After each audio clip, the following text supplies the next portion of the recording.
All right. Final module, module 5, buying as a sacred exchange. Okay. I want you to redefine your purchasing as intentional. These are value aligned actions. Okay. I want to talk about what it means to reclaim how you spend your money. Because every time you spend your money, you are casting a vote. You are voting for the kind of businesses it is that you support, the kind of labor it is that you value, the kind of world you actually believe in. So, are you voting for companies that exploit urgency? That manipulate you into buying super quickly, that prey on your low self esteem and your low self worth? Or are you voting for creators and for brands that value people over profit? And not just that they say that, but it shows up in how they market to you. Okay. Because you can say, well, I want to shop at places that value people over profit, but then they're still sending you these emails that you're clicking on and buying into the first sale it is that they have. Money is sacred. Okay. It's neutral. It's not evil, but it does how you use it, it does reveal your alignment. What does your spending and how you spend and how quickly you move? What does it say about what you honor? Do you honor taking your time? Do you honor being in alignment when you buy? Or do you honor just having the next best thing because somebody told you that you're supposed to have it? Okay. We have to start seeing our purchases not as impulses, but as energetic exchanges. Every single time you give your money to something, you're telling it that you value it. And I don't know if you really value that fifth pair of black sweatpants or if you just value being lazy and not washing your sweatpants every day. I get it.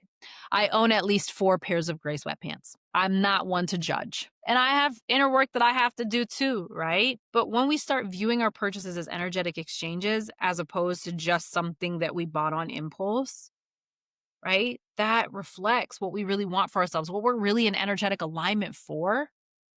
And it teaches us what we need to know about how much more deconditioning we actually have to do from capitalism and from the belief that we have to constantly be giving our time and money to other things outside of ourselves. Okay. Choose to buy in a way that reflects who you're becoming. Ask yourself before you purchase anything, does this support the life that I'm trying to build or that I am building? And if the answer is no, you don't need to buy it. Okay.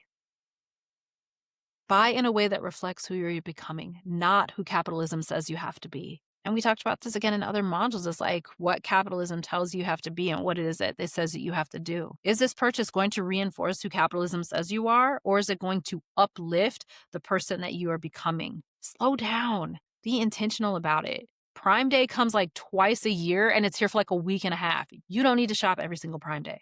You're not running out. You're not running out of time. You're not running out of money. You don't need that sale. Okay.